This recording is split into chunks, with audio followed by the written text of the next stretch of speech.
To show that at Delafield, I went to school at St. John's Military. Your name, your age, your parents, your grandparents, and then just kind of tell us the story from where you were at then up through till you got to, what time did you go to Delafield? Well, I went there because my father was working there. No, I mean school. about what time, age? About 8? About 6 years. 6 years old. Okay, and then from then my dad met my stepmother, and then.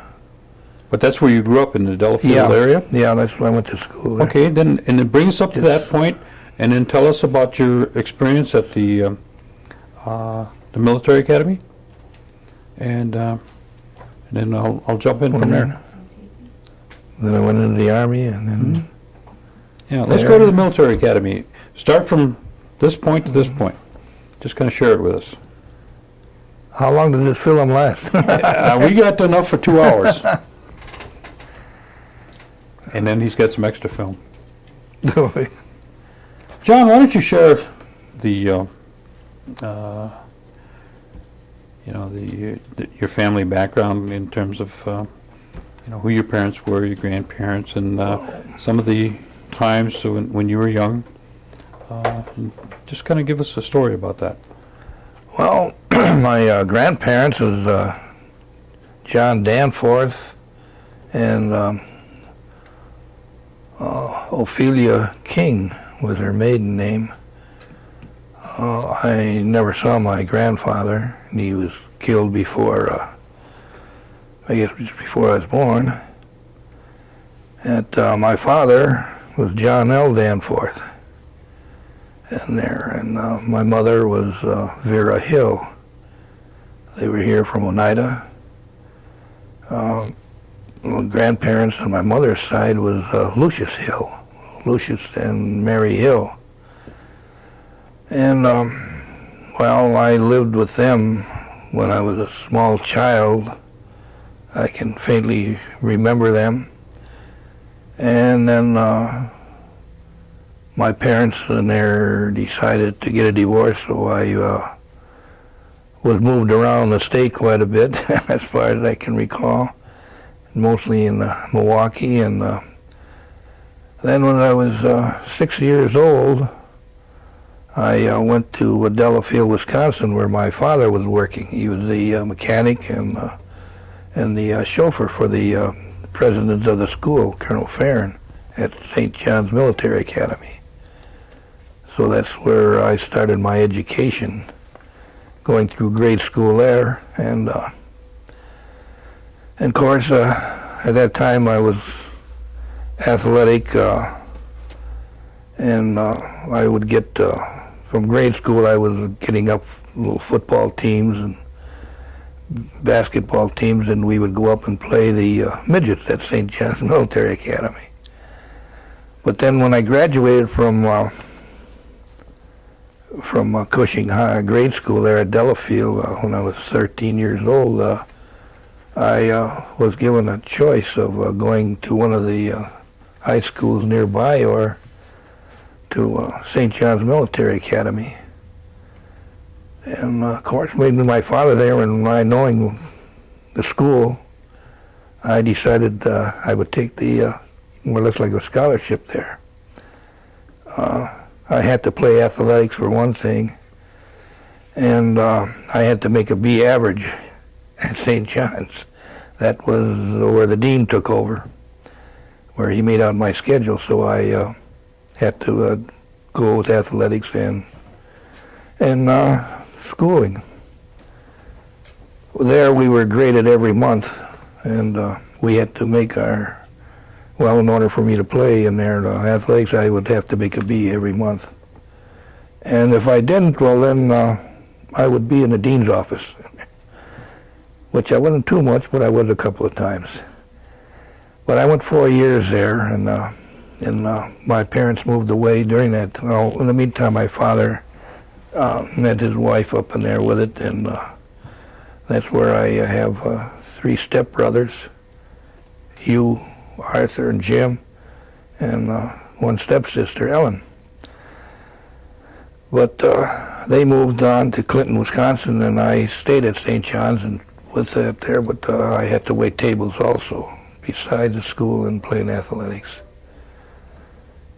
But which I'm very grateful for going to that school, although I was the only Indian in the school amongst over 400 of us. So there was a lot of them that would ask me a lot of questions in there about Indians in there, which they didn't understand in there. But I never really ran into any real trouble up there as far as that was concerned.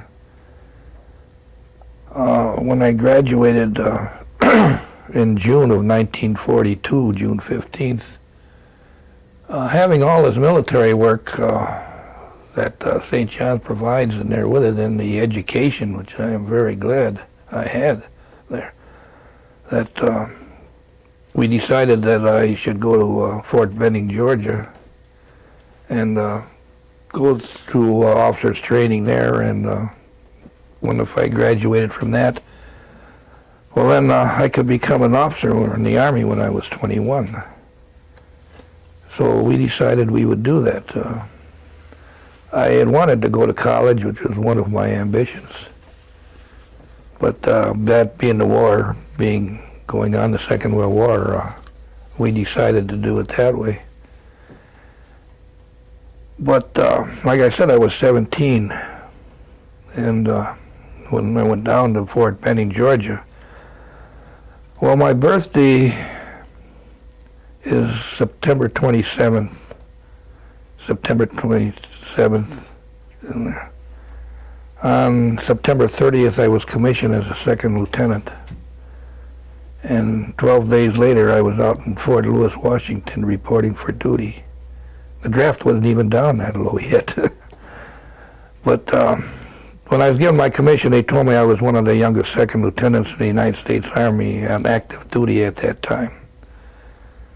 But in my service in there, I had a wonderful first sergeant that took me underneath his wing, a 10-year veteran. So I learned a lot of things from him that I never learned in going through an OCS.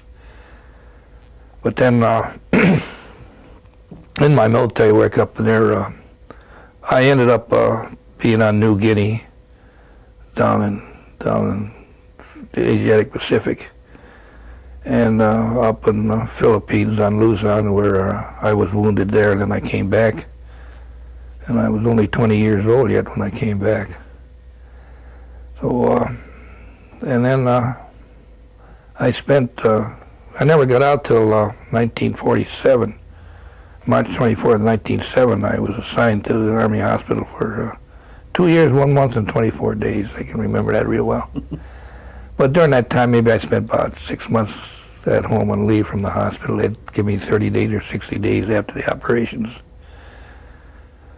Like I said, it's always been my intention to go to college or school, so I did. I entered St. Norbert's 1948. I spent 2 semesters there, I believe, in summer school. But I had, well, figures were kind of always in my mind up in there with it, and so I was going for accounting down at, I transferred to Whitewater State Teachers at that time. It was supposed to be the accounting school. And I went there, but then my mother in there had gotten a tavern here at Oneida, and she needed some more help. So I came back here. Maybe we should say that while I was with my father, we would make trips up here to Oneida here, and that's where I became more acquainted with my relatives up in here. With my grandmother was alive at that time, and then my uncles and aunts and other relations. So there's always been kind of that tie-up between here and there. So then, of course, with my mother being here there, well then I worked. I didn't get back to school, although I had 3 years of college in. And then I met my wife, And that did it. I didn't get back to school. And what was your wife's name? It's strange up there. My wife in there had a nickname, and I went with her for 6 months before I found out what her nickname was. She don't like me to give it out up there, so I won't in there, but I had to ask my mother what her real name was in there before I found it in there. But my wife's name is Wilma. We'll let it go at that. Did she tell you how she got her nickname? No, but I've heard stories of how, and from her brothers. Can you share those stories without saying her nickname? It would be pretty hard to describe that. I really don't know how We I won't could. incriminate you at this point, John. No, I've lived this long with her, Okay, so okay. maybe if I did, it wouldn't be. I'd be a bachelor again. Let me ask you a question about the military situation. When you were in the service, did you run into any other Oneidas when you were in training or when you were overseas?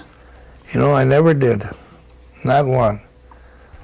When I've talked with other veterans around here, they've ran into each other, and there's, one or two, but I never ran into one. When you were in the service, did they ever make a distinction, such as they did at the military academy, about you being an Indian? Well, not in the sense in there that was any racial discrimination in there. Although I was the only Indian in our outfit, as there it go again. But I never had to run into any trouble such as that, as far as, with the men. In the different states I had trouble, such as being down in Georgia during the summer months. I don't exactly turn white in the sun. And when I got on the bus in Columbus, Georgia, they wanted to put me in the back seat, which caused a little disturbance. And of course, when I came back in there too, or when I was out in Washington, and there at Tacoma, Washington, I couldn't get a liquor license because I was an Indian. They never questioned my age, but they said because I was an Indian, I couldn't have a liquor license. So I went to the other store and told them up there when it came to telling your nationality, I told him I was Italian. And he says, Danforth? I said, well, yes, my father changed the name when he came over. So I got the liquor license. But they never questioned my age. All right, when you came back and then you got married and you have how many children? Oh, we have 4 children in there, 2 boys and 2 girls. And they're married, and we have grandchildren now. And got 2 great-grandchildren, too. What kind of employment did you do once you returned back to Oneida? Well, the employment I got because I couldn't do manual labor. I received a severe arm injury. Got hit with a sniper. But like I said, I leaned towards figures, and so I went for accounting. And after when we were married in there with it, I got a job down in Racine, Racine, Wisconsin, with Massey Harris Ferguson in the cost accounting department. So I worked there for about 6 years in there, and then they were merging with another company, and then we could just kind of see the little handwriting on the wall. So then another fellow and I went to Cyrus Erie in South Milwaukee, and we worked in the cost department there. And I don't know, something just kept drawing us back up here, and we decided to come up here. I went and got a job here with the Chicago Northwestern Railroad as a clerk. So that's what I did for the next 23 years. And I kind of worked myself up into the office of the superintendent of administration there with it, and worked with him in there with it until I had that heart attack in there, and then I worked a little operation, and then I worked for several months and then I retired from there. Since your retirement, you've kind of accelerated your pace, and you're now working where? Well, now I'm working for the tribe. I did intend to, but they said at one point in there they needed some help in the accounting in there around Christmas time. They said it'd be about 3 months. So, well, that'll be feel good up in there, making a little money for Christmas in there with it. I think that was 3 years ago. I'm still there. And how old are you now? I'm 71 right now. John, during your upbringing, what part did the church play in your life?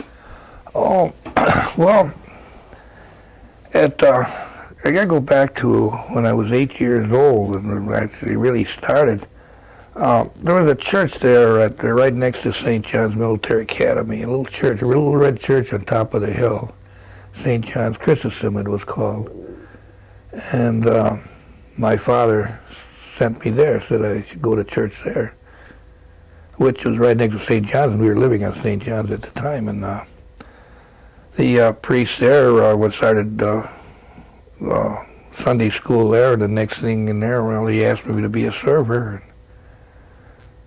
So I started being a server there when I was 8 years old, and that kind of grew. And then the Shoda house being close by, what you were talking about before there, when I graduated from from grade school, the priest there kind of was talking to me about going to the Shoda. But like I say, well then I had the choice of going to the others, so I took St. John's. But it's always been, for some reason, in there, church has always come back to me up in there with it, even though we've been away. And of course, here, every time I came up here, the church seemed to be a central point of activity around here. I can remember playing with my Uncle Dwayne, which they lived at the old hospital here. They lived there. I can remember playing around there. So the church has always been more or less in the back of my mind. You're well acquainted with the activities of the church, and you've been a practicing member of the church for as long as I can remember. But you also, I'm sure, have seen some of the other religions and traditional ways. What, in your mind, do you see as the parallels, or are there separateness, or would you say they're parallel? They run the same course. How would you look at it?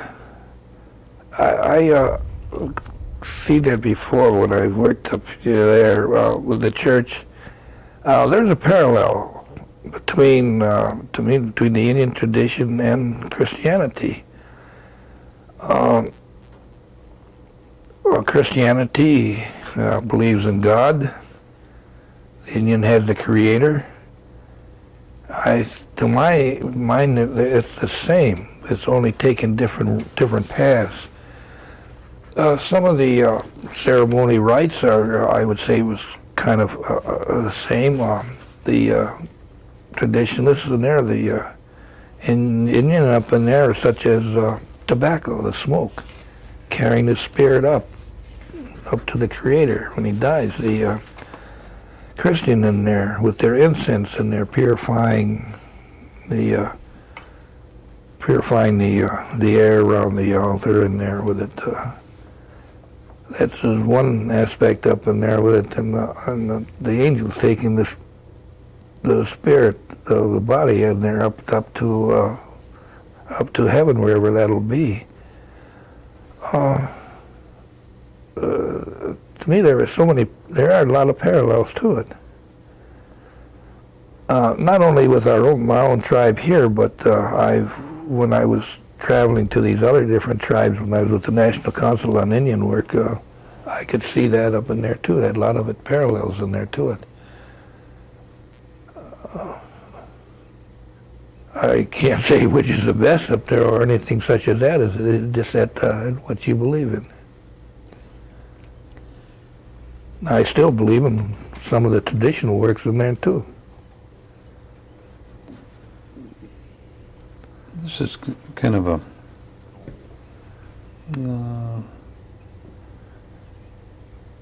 let me see. Well, What's the most remarkable or most memorable thing that you can remember during the course of all the things that you've experienced over your lifetime now? If I had to ask you one thing, what would stand out the most to you? Well,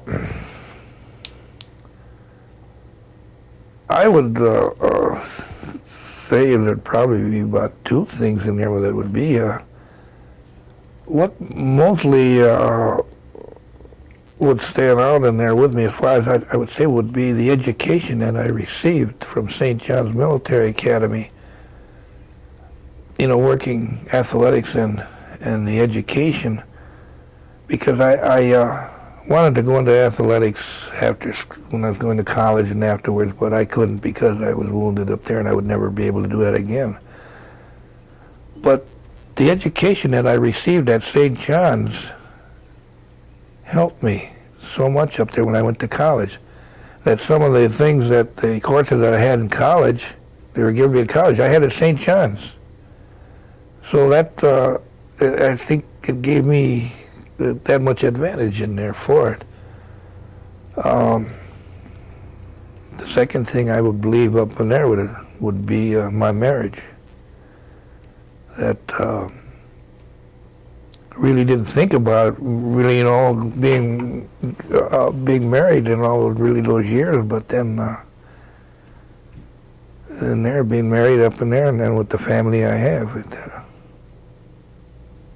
I think that's what really two big things in my life. Maybe three, I know you. With all that wisdom that you've gained and the foresight that you have, what kind of advice would you give to your grandchildren and the future generations that are coming? My advice in there for them up there would be look for education. Very much so. Not a pinpoint within the community, but an education broad, so that you learn about other people and how they feel and try to have them understand how you feel.